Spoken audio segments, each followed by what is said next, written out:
স্বাধীনতার ডাক দিয়েছিল বঙ্গবন্ধু, তার নেতৃত্বে এবং তার পাশে যেসব সৈনিকগুলা ছিল তার মধ্যে আমি মনে করি অন্যতম একজন ব্যক্তিত্ব বীর মুক্তিযোদ্ধা নুরুল ইসলাম, যার নামে এবং খ্যাতিতে সারা বাংলাদেশে একজন মানুষ মুক্তিযোদ্ধা, একজন মানুষ সংগঠক, একজন মানুষ ব্যবসায়ী।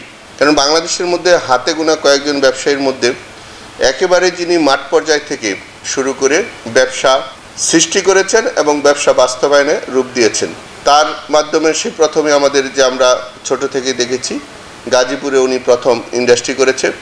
উনি ওর ভাই এবং অন্যান্য যারা আছে তার কলিগ এবং পরিচিত সাধারণ মানুষ তাদেরকে সে তার ফ্যাক্টরি থেকে কাজের ব্যবস্থা তৈরি করে দিচ্ছে। একসময় মানুষ সবাই কৃষিকাজে ছিল, সেই থেকে ইন্ডাস্ট্রি করা যায়, ইন্ডাস্ট্রির মালিক হওয়া যায়, সেই কাজটি একজন উদ্যোক্তা হিসেবে সে বাস্তবায়ন করেছে।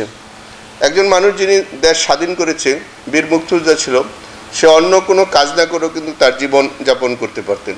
তো একজন মানুষ ব্যবসা উৎপাদন এখানে করেছেন এবং এই উৎপাদনটা যে আমাদের জনগণের কাজে লাগে সেই কাজগুলো কিন্তু বাস্তবায়ন করেছেন।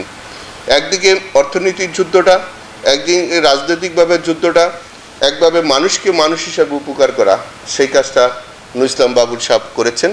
আমরা বাস্তবে দেখেছি, একসময় গাজীপুর আসছেন, একসময় ঢাকা গেছেন, একসময় অনেক গ্রামের বাড়িতে গেছেন। এই যে একটা মানুষের পরিশ্রম, দিন রাত পরিশ্রম করে উদ্যোক্তা হিসেবে সে প্রতিষ্ঠিত হয়েছেন। সে প্রায় 40-45টা কোম্পানি করেছেন, সবগুলো কোম্পানি দেশের মাটিতেই করেছেন। অনেক ব্যবসায়ীরা আছেন তারা দেশ থেকে টাকা লুটপাট করে বিদেশে নিয়ে যায়, অনেক রাজনৈতিক ব্যক্তিরা আছেন, প্রশাসনিক কর্মকর্তারা আছেন, অনেক ব্যবসায়ীরা আছেন, কিন্তু তার মধ্যে সে দেশপ্রেমটা ছিল। সে দেশের জন্য করেছে, দেশের মানুষের জন্য করেছে। একজন মানুষের মধ্যে দুটি কাজ হয়েছে, একটি হচ্ছে স্বাধীনতার, যে একটা দেশকে স্বাধীন করতে যে সৈনিকটা ছিল সশরীরে সেটা অংশগ্রহণ করেছেন।